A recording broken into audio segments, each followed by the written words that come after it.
Hello, hi, Assalamu alaikum everyone. Today's video is a part of the series of psychological assessment tools जो जिसमें already 3 videos upload हो चुकी हैं MMPI, SPM, BVRT and now today we are going to talk about BGT, the Bender Visual Motor Gestalt Test. And in this test we are going to talk about same as before वही है कि हमने ये test क्यों develop हुआ, हम इसे क्यों यूज़ करते हैं, इसकी स्कोरिंग किस तरह की जाती है और इसमें लिमिटेशंस क्या है. So, without further ado, let's start. Okay, so one of the extensively used yet brief screening instrument है ये. It has been used to estimate maturation, intelligence, psychological disturbances, effect of injury to the cortex, and to follow the effect of convulsive therapy. हम basically हम video constructive abilities देख रहे होते हैं client की. इसमें 9 डिज़ाइंस होते हैं, स्टैंडर्ड कार्ड्स के ऊपर प्रिंट हुए वो होते हैं. ये सबसे पहले यूज़ किए थे वर्दमर ने in his studies of visual perception. Doctor Loretta Bender जो थी उन्होंने ये डिज़ाइन लेटर यूज़ किए क्लिनिकल पर्पसेस के लिए और 1938 में इन्होंने इसको पब्लिश किया as a visual motor gestalt test for clinical use. 1946 में after popular demand doctor Bender ने इसका मैनुअल जो है वो पब्लिश किया फॉर इंस्ट्रक्शंस ऑफ यूज, ताकि बाकी क्लिनिशियंस भी यूज कर सकें. An essential aspect of cortical functioning is reflected in the performance और बीजीटी. जैसे कि हमने पहले बात की कि कॉर्टिकल अगर कोई प्रॉब्लम है तो उसको उसके जो असेसमेंट है वो बीजीटी से हम इजीली कर सकते हैं.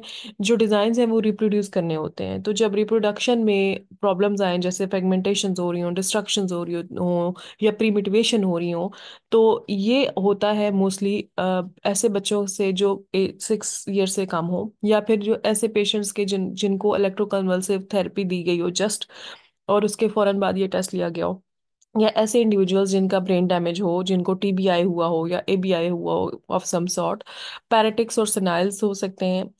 Wherever there is cortical deficit और डैमेज, वहाँ पे इस टेस्ट पे जो है वो सिग्निफिकेंट रिप्रोडक्शन प्रॉब्लम्स जो हैं वो नजर आएंगी. अच्छा, अब the deviation in individuals with normal intelligence without demonstrable brain damage describes an individual's attitude towards reality. For example, आपके पास एक ऐसा क्लाइंट है कि जो अपेरेंटली जिसको कोई टीबीआई नहीं है, एबीआई नहीं है, nor they have any other disorders like that, right. ऐसे में अगर reproductions में problem आ रही हैं of the designs, so that means that the individual's attitude towards reality is distorted. According to authors, this attitude was believed to be a function of integrative capacity of organism, that is the ego. Advantages क्या है हमें BGT use करने के? इसको wide number of scoring system पे के base पे बनाया गया है और हर जो है इसकी जो स्कोरिंग सिस्टम है उसके अपने एडवांटेजेस और डिसएडवांटेजेस हैं. बेसिकली पॉपुलैरिटी जो इसको मिली वो इसलिए मिली क्योंकि ये एक तो बहुत छोटा है, ओनली 9 डिजाइन्स, इकोनॉमिकल है, फ्लेक्सिबल है, नॉन थ्रेटनिंग है, नॉन वर्बल है, यानी किसी भी एजुकेशनल बैकग्राउंड के इंसान के साथ आप यूज़ कर सकते हो.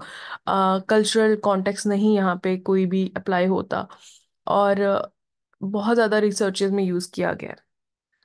इसको वैलिड पाया गया है प्रिडिक्ट करने में साइकोपैथोलॉजी की एब्सेंस या प्रेजेंस के, based on the clusters indicators than on a single sign. यानी अगर आपके डिज़ाइन में क्लस्टर्स ऑफ पर्टिकुलर जो एरर है वो बार बार आ रहा है तो you can predict psychopathology on the basis of that. अच्छा, BGT is a screening device for generalized impairment and और पैरेटल इन्वॉल्वमेंट. एडमिनिस्ट्रेशन इसकी कैसे की जाती है? एडमिनिस्ट्रेशन में जैसे कि मैंने बताया इसके 9 कार्ड्स होते हैं. हम 1 बाय 1 कार्ड शो करते हैं अपने क्लाइंट, पेशेंट, सब्जेक्ट को और उसके बाद उन्हें रिक्वेस्ट किया जाता है कि वो एक ब्लैंक पेपर के ऊपर उस डिज़ाइन को बनाएं.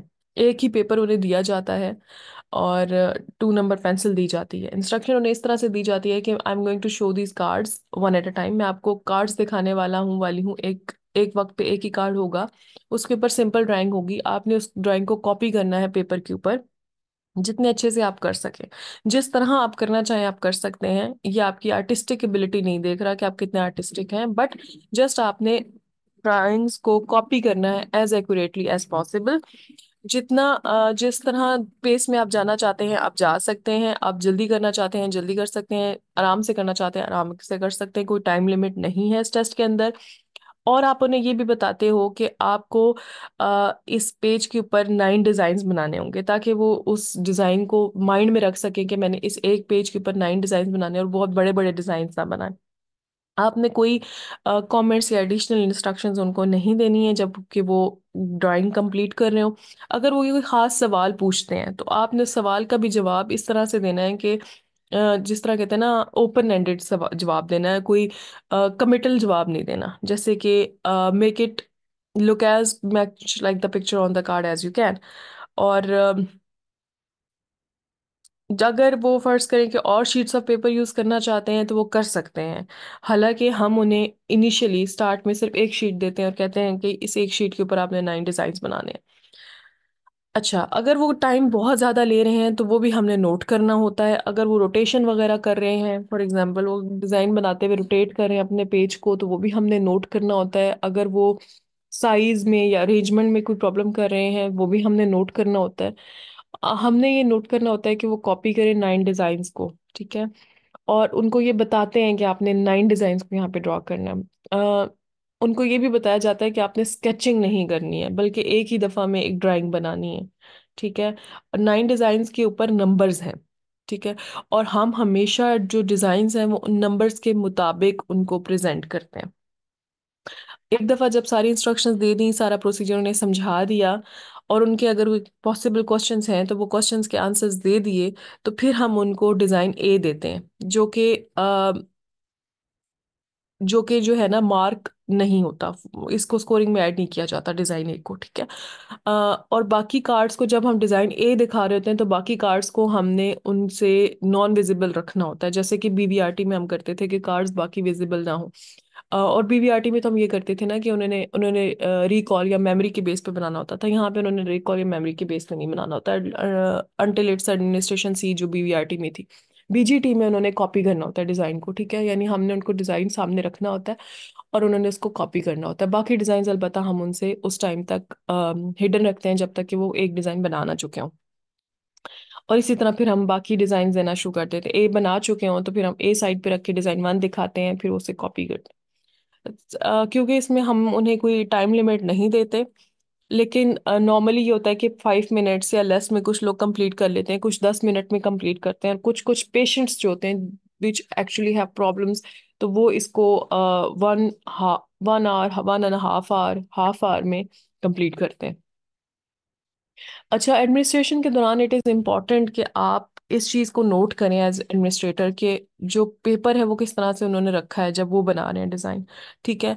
उनके उनकी डेरिवेशंस कौन कौन सी हैं, क्योंकि ये बाद में स्कोरिंग की जाती है इनके बेस के ऊपर। बीजीटी की और बीवीआरटी की स्कोरिंग में बहुत बड़ा फ़र्क ये भी आता है कि बीजीटी में आपके जितने भी करेक्ट होते हैं रिस्पॉन्सेज, कंप्लीटली करेक्ट, उनको स्कोर 0 दिया जाता है। लेकिन अगर उनमें डिफरेंट प्रॉब्लम्स आ रहे हैं, एरर्स आ रहे हैं, हम आगे जाके एरर्स की बात करेंगे कि कौन कौन से होते हैं, तो वहाँ हमारे पास मैनुअल में हर डिज़ाइन के एरर के साथ स्कोर्स हैं। जैसे वर्क ओवर जो है उसका स्कोर 3 है, ठीक है। तो ओवर डूइंग का स्कोर 2 है, इस तरह से, लाइक एग्जाम्पल दे रही हूँ। तो इस तरह से हर एरर का एक अपना एक स्कोर है। तो जब कोई एरर आता है तो हम एरर को मैनुअल से देख के उसी तरह स्कोर करते हैं, लेकिन करेक्ट हो तो फिर 0 स्कोर आता है, ठीक है। अच्छा जी, अब ये बात हमारी इसकी स्कोरिंग की बात हो गई थी। अब इसलिए यहाँ पे कहा जा रहा है कि जब वो अगर कोई वो रोटेशन कर रहे हैं, वो कोई डेविएशन कर रहे हैं, तो वो आपने बड़े ध्यान से नोट करते करते रहना। टॉप ऑफ द पेपर को आपने इंडिकेट कर देना एरो से, कि फॉर एग्जांपल कि ये नीचे जिस भी डायरेक्शन में आप उनसे डिजाइन बनवा रहे हो ना, टॉप टू बॉटम बनवा रहे हो, बॉटम टू टॉप बनवा रहे हो, लेफ्ट टू राइट बनवा रहे हो, राइट टू लेफ्ट बनवा रहे हो, वो आपने एरो से बना देना होता है, ताकि वो जो है वो बाद में उसकी जब आप उसको मैनुअल से देख रहे हो कि वो सही बने हैं कि नहीं, तो वो आपके लिए भी ईजी हो। ओकेजनली कभी कभी जो सब्जेक्ट है वो पेपर टर्न भी कर सकता है। वो भी नोट करना है कि if the subject has turn the paper और उसने एरो को नहीं अगर फॉलो किया, कभी कभी वो रोटेट भी करते हैं, कभी कार्ड्स को रोटेट करते हैं, कभी अपने पेज को रोटेट करते हैं, तो वो भी हम नोट करते हैं। और जब वो कंप्लीट कर चुके होते हैं टेस्ट, तो फिर हम उनसे पूछते हैं कि हाँ जी, आपने ये क्यों किया था, आपके माइंड में क्या चल रहा था।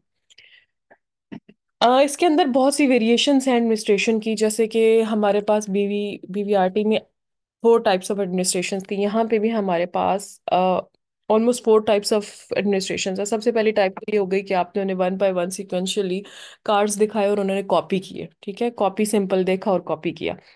दूसरा मेथड ये होता है कि जिस तरह हम बीवीआरटी में मेमोरी टेस्ट करते थे, इसी तरह यहाँ पे ये होता है कि दूसरे मेथड में एग्जामिनी जो होता है वो कार्ड को 5 सेकेंड तक देखता है, ठीक है, और उसके बाद कार्ड हटा दिया जाता है और वो अपनी मेमोरी से उसको ड्रॉ करता है। दूसरी वेरिएशन ऑफ एडमिनिस्ट्रेशन ये। तीसरी वेरिएशन ये है कि एग्जामिनी जो है, पहले वो स्टैंडर्ड प्रोसीजर करवाया जाता है, यानी उन्हें सिक्वेंशली एक एक कार्ड दिखाया जाता है और एक ही शीट ऑफ पेपर पे उनसे 9 डिजाइन कॉपी करवाए जाते हैं। फिर उसके बाद क्या किया जाता है कि उनसे उन्हें एक और क्लीन शीट ऑफ पेपर दी जाती है और उन्हें कहा जाता है कि अब आप उन्हें कार्ड्स दोबारा नहीं दिखाए जाते, और उन्हें कहा जाता है कि अब आपने कार्ड जो हैं वो दोबारा, जितने डिजाइन हैं वो दोबारा रिप्रोड्यूस करने। ये थर्ड टाइप ऑफ एडमिनिस्ट्रेशन है। यानी पहले आपने उन्हें सिक्वेंशली कार्ड्स दिखाए, एक ब्लैंक शीट ऑफ पेपर पे कॉपी करवाए, और उसके बाद आपने वो पेपर हटा दिया, कार्ड्स हटा दिए, और उन्हें कहा कि अब आप मेमोरी से ड्रॉ करें। और चौथा जो एडमिनिस्ट्रेशन स्टाइल है वो ये है कि पूरे ग्रुप को दे दिया गया, एक इंडिविजुअल के को देने के बजाय, और उसको वेरिएशंस उसमें जो है ना नोट की गई। और एडमिनिस्ट्रेशन स्टैंडर्ड ही होती है, पूरे ग्रुप को उसी तरह, पूरे ग्रुप को आपने एक कार्ड दिखाया और सारे ग्रुप ने ड्रॉ किया, और फिर दूसरा इस तरह। अच्छा, डिज़ाइन ए, जैसे मैंने पहले बोला था कि डिज़ाइन ए को स्कोर नहीं किया जाता। अगर हम स्कोरिंग की बात करें, अब हम स्कोरिंग की बात करने लगे हैं, तो स्कोरिंग की बात करें तो डिज़ाइन ए को स्कोर नहीं किया जाता, बाकी सब डिज़ाइंस को स्कोर्स किया जाता है डेविएशंस के मुताबिक, स्कोरिंग मैनुअल से देख के। स्कोरिंग मैनुअल के ऊपर आपके पास करेक्ट ड्राइंग्स भी मेंशन्ड होती हैं कि करेक्ट ये है, इस तरह से किया है तो करेक्ट है, और इस तरह से अगर ये प्रॉब्लम आ रहा है तो इसके इतने स्कोर लगेंगे, अगर ये एरर आ रहा है तो इसके इतने स्कोर लगेंगे। और फिर आपके पास एक बाकायदा स्कोरिंग शीट होती है जिसके ऊपर ये सारे एरर्स भी लिखे हुए होते हैं, क्योंकि आपने ये सारे डिस्क्राइब करने होते हैं लेटर ऑन अपनी क्वालिटेटिव एनालिसिस के अंदर। अच्छा, ये सब मैं बोल चुकी हूँ। Calculate accumulated sum of design scores, यानी जितने भी आपने आपके हर डिजाइन के अंदर ना 12 एरर्स हैं, ठीक है, टोटल 12 टाइप्स ऑफ एरर्स हैं जो कर सकता है आपका पार्टिसिपेंट। अब हर डिजाइन के अंदर वो 12 एरर्स मेंशन है, आपकी जो बीजीटी स्कोरिंग शीट है ना उसके ऊपर वो मेंशन है। आप फर्ज करो कि आपके एक क्लाइंट ने डिजाइन 1 में 2 गलतियां की हैं, 2 तरह की गलतियां की हैं, उसने एक रोटेशन कर दी और एक उसने ओवरवर्क कर दिए, ठीक है। अब फर्ज करो कि रोटेशन के उसको आपने 2 स्कोर्स थे मैनुअल के ऊपर, तो आपने 2 दिए, और ओवरवर्क के 3 स्कोर्स थे, आपने 3 दे दिए, तो ये इसका टोटल हो गया 5, यानी डिजाइन 1 का अक्यूमुलेटेड सम ऑफ डिजाइन हो गया, स्कोर हो गया 5। इसी तरह डिजाइन 2 में हो गया, फॉर एग्जांपल 3 स्कोर्स की उसने एक गलती कर दी, 3 स्कोर्स की एक गलती कर दी, तो 6 हो गया। इस तरह आपके हर डिजाइन के एक टोटल, डिजाइन का एक टोटल आएगा और उसके बाद पूरे टेस्ट का एक टोटल आएगा, सब डिजाइन को मिला के। उसमें आपने मिलाना होता है कन्फिग्रेशन स्कोर्स, वो भी वहीं पे गिवन होते हैं। कन्फिग्रेशन स्कोर्स आपके डिजाइन ए से आते हैं, ठीक है। अब आपका रॉ स्कोर जो निकलता है ना, वो किस तरह निकलता है, सम ऑफ डिजाइन स्कोर्स, जितने भी डिजाइन हैं उनका सम, और उनके साथ कन्फिग्रेशन का सम, वो टोटल करके जो आपका बनता है वो आपका रॉ स्कोर होता है।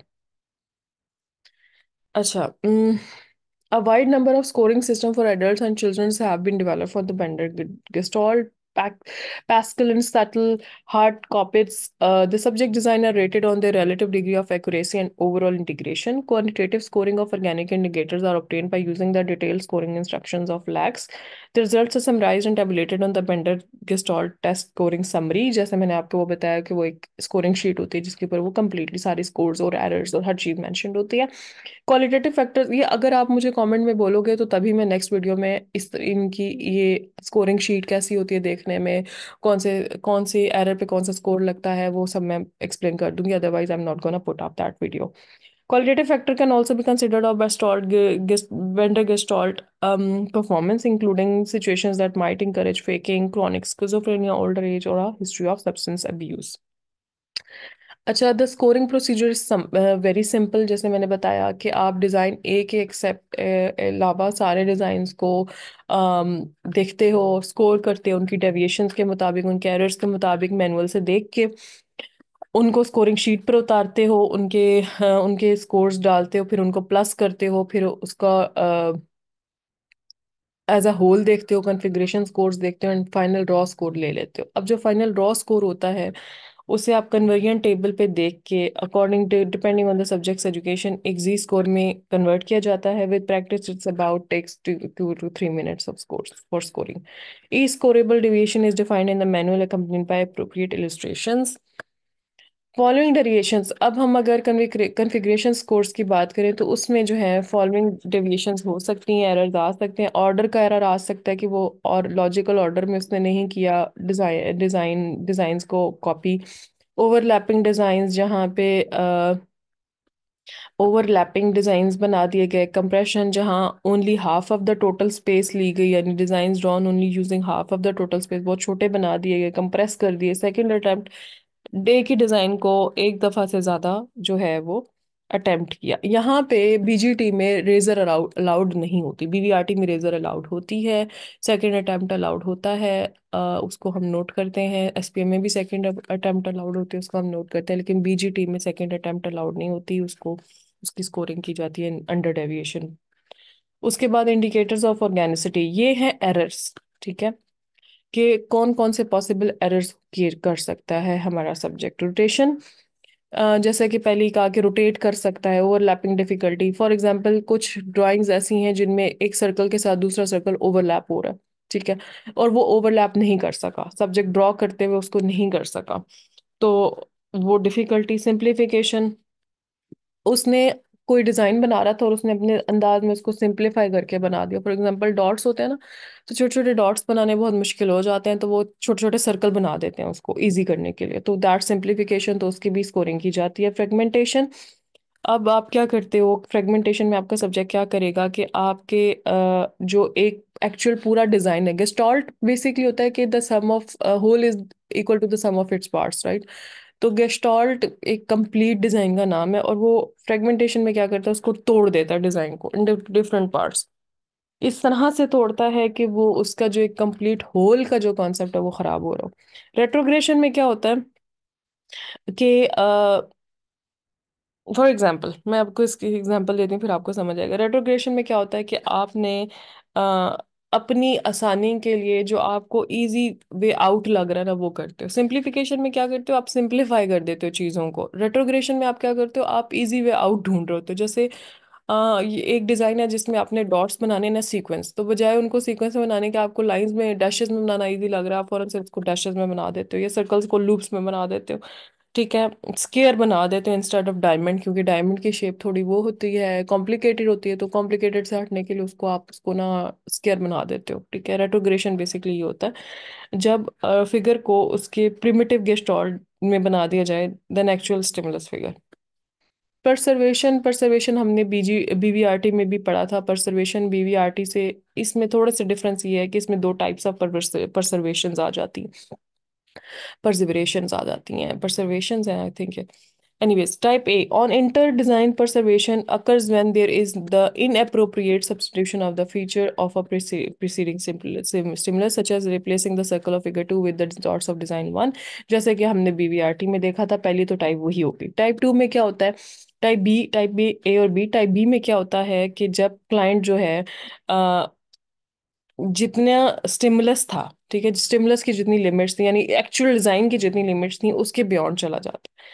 फॉर एग्जाम्पल के आपका एक डिज़ाइन है जिसमें डॉट्स ड्रॉ करने हैं। ठीक है, अब वहाँ पे वो क्या है कि वो डॉट्स जो है ना, फॉर एग्जांपल अगर वो 13 थे तो वो 14 ड्रॉ कर देगा, 15 ड्रॉ कर देगा, 16 ड्रॉ कर देगा, या सर्कल 2 थे तो 3 सर्कल बना देगा। ठीक है, तो टाइप बी ऑफ परसर्वेशन ये होती है, और टाइप ए जो हमारी जो हमने बीवीआरटी में पढ़ी थी वही वाली परसर्वेशन होती है। कोलिजन और collision tendency, figure is drawn so that it overlaps और कोलाइड्स विद अदर फिगर। उस असल गेस्टॉल्ट जो था, असल फिगर जो थी उसमें कोई ओवरलैपिंग नहीं थी, लेकिन यहाँ पे उसने ओवरलैपिंग कर दी है, कोलाइड कर दिया, उनको जोड़ दिया आपस में, तो ये वो गलती है। इम्पोर्टेंस, यानी कि क्लाइंट को पता चल गया कि उसने गलत बनाया है, गलत उससे फिगर कम बनी है, लेकिन वो उसको ठीक नहीं कर पा रहा, अपना एरर करेक्ट नहीं कर पा रहा, तो वो उसकी इम्पोर्टेंस होगी। और इससे ये हो सकता है कि आप उससे वर्बली वो बोल सकता है कि ये मुझसे गलत बन गई है, बट आई एम सॉरी, मैं ये सही से बना नहीं पा रहा। ठीक है, okay, closure difficulty marked and persistent, यानी आप क्लोजर, जैस द नेम अप्लाइज, क्लोज नहीं कर पा रहा होता आपका सब्जेक्ट जो है ना वो फिगर्स को। फॉर एग्जांपल सर्कल्स हैं तो उनको क्लोज नहीं कर पा रहा, हेक्सागॉन्स हैं तो उनको क्लोज नहीं कर पा रहा, difficulty joining the two portions, ठीक है। मोटर इंकॉर्डिनेशन, इसमें क्या होता है कि ट्रेमुलसनेस होती है, यानी वो जो उनकी जो फिगर्स हैं वो बनाते हुए वो स्मूथ लाइंस नहीं बना सकते, इरेगुलर पैटर्न बनाते हैं। यानी सर्कल बना रहे हैं तो वो थोड़ा जिगल्ड सर्कल बन जाएगा, स्क्वायर बना रहे हैं जिगल्ड स्क्वायर बन जाएगा, सीधी लाइंस नहीं बन सकती उनसे। और ये कहाँ होता है? ये मोस्टली पर्सनैलिटी डिसऑर्डर्स में, साइकोसिस में, ऑर्गेनिक डिसफंक्शन में होता है। एंगुलेशन डिफिकल्टी, अच्छा यहाँ पे एंगुलेशन जैसा कि नाम नाम बता रहा है, एंगल्स की डिफिकल्टी है। यहाँ पे एंगल्स जो है ना उनके डिजाइन्स के एंगल्स को प्रोड्यूस करने में, उन्हें जो रिप्रोड्यूस करने में प्रॉब्लम आता है। जैसे कि डिजाइन टू जो है वो टिल्ट कर देंगे, रोटेट कर देंगे और फिर उसको बनाएंगे, और उसको फिर हम रोटेशन के मुताबिक जो है ना हम उसको स्कोर करते हैं। कोहेजन, इसमें क्या होता है कि या तो वो बहुत साइज को छोटा कर देते हैं फिगर की, या साइज बहुत ज्यादा बड़ी कर देते हैं। जैसे कि कोई सर्कल था उसको या तो बहुत छोटा बना दिया, बहुत बड़ा बना दिया, तो वो कोहिजन होगी, ठीक है, साइज का प्रॉब्लम। एक दफा फिर हम इनको देख लेते हैं। रोटेशन, जब वो रोटेट करते हैं। ओवरलैपिंग डिफिकल्टी, एरर्स हैं ये, जब वो ओवरलैप जिन फिगर्स को करना चाहिए उनको कर नहीं पा रहे होते। सिंप्लीफिकेशन, जब वो फिगर्स को अपने हिसाब से सिंप्लीफाई करके बना देते हैं। फ्रेगमेंटेशन, जब वो गेस्टोल्ट फिगर को तोड़ के, हिस्सों में तोड़ के उनको बनाते हैं। रेट्रोग्रेशन, रेट्रोग्रेशन जब वो अ, अपनी सहूलत के मुताबिक डिजाइन चेंज कर देते हैं। फॉर एग्जांपल वो डॉट्स की जगह डैशेस लगा देते हैं, ठीक है, प्रिमिटिव गेस्टॉल्ट में बना देते हैं। प्रसर्वेशन, परसर्वेशन की यहाँ पे दो टाइप्स हैं, यहाँ पे टाइपो है, don't ignore the typo, okay, it's perseveration. Okay, perseveration, perseveration, I'm so sorry, it's perseveration, it's not a type, it's perseveration, anyways। दे टॉप दो टाइप्स की होती हैं, type A and type B. Type A में ये होता है कि इंटर डिजाइन परसिवरेशन होती है, और टाइप बी में इंट्रा डिजाइन परसिवरेशन होती है, ठीक है। Type A inter design perseveration, और type B intra design perseveration. Type A BVRT की तरह होती है कि वो उसके प्रीसीडिंग स्टिमुलस के मुताबिक बना देते हैं, और टाइप बी में वो क्या करते हैं कि वो लिमिट्स के बियॉन्ड चले जाते हैं। फॉर एग्जांपल 13 डॉट्स बनाने थे तो 14 15 बना दिए। कोलिजन, और कोलिजन टेंडेंसी क्या होती है कि जहाँ पे दो डिजाइन को आपस में मिलना नहीं चाहिए था वो वहां पे मिला देते हैं या ओवरलैप कर देते हैं। इंपोर्टेंस, जब उन्हें पता होता है वो बताते हैं कि डिजाइन मुझसे गलत बना है लेकिन मुझसे करेक्ट नहीं कर पा रहे होते। क्लोजर डिफिकल्टी, जब वो डिजाइन को क्लोज नहीं कर पा रहे होते हैं। मोटर कोऑर्डिनेशन, जहाँ पे उनकी ट्रमलनेस आती है, वो जिगल्ड कर देते हैं डिजाइन्स को, कंप्लीट स्मूथ लाइंस बना नहीं सकते। एंगुलेशन, जहाँ पे वो एंगल्स को आइडेंटिफाई नहीं कर सकते, एंगल्स की बेस पे नहीं बना पाते। कोहेजन, जहाँ पे वो साइज का प्रॉब्लम कर देते हैं, या तो इंक्रीज कर देते हैं साइज को या डिक्रीज कर देते हैं। अब हम बात करते हैं लिमिटेशंस की। Bender gestalt should not be administered to an individual with severe visual impairment unless his or her vision has been accurately corrected with the eyeglasses. The test should not be given to an examinee with a severe motor impairment, as the impairment would affect his or her ability to draw the geometric figures correctly. The test scores might thereby be distorted. Limitations ही further हम देखें तो gender sorry Bender gestalt test sometimes that happens, okay, when you're going in this speed and you're teaching, it happens and it's okay. Acha, has been criticized for being used to assess problems with organic factors in the brain. This criticism stems from the lack of specific signs on the BGT that are definitely associated with brain injury, mental retardation, and other physiological disorders. So, जब आप diagnosis बना रहे हो brain injury की, तो फिर उस time पे बीजीटी को एज आइसोलेटेड टेस्ट असेसमेंट नहीं यूज करना चाहिए। ओके, जब हम इसकी बेसिस पे डायग्नोसिस बना रहे हो बीजीटी की बेसिस पे, तो इसको हम साथ में मेडिकल या डेवलपमेंटल, एजुकेशनल, साइकोलॉजिकल और न्यूरोसाइकोलॉजिकल इंफॉर्मेशन के साथ बाइंड करके बताते हैं। Thank you so much. This was BGT. If you haven't already, subscribe and hit the bell icon ताकि आपको नेक्स्ट आने वाली वीडियोस का खुद से पता चलता रहे, and share with the people who are related to psychology, because these videos are going to help them in Vivas of adult assessment courses, in exams of adult assessment courses, in adult assessments, in clinical practices, in exams of any entry test, or in interviews for entry tests or clinical jobs. तो these videos will be very helpful for them. तो दूसरों की मदद करना सीखो यार, एक दूसरे के साथ शेयर करना सीखो. Sharing is caring. Okay guys, bye.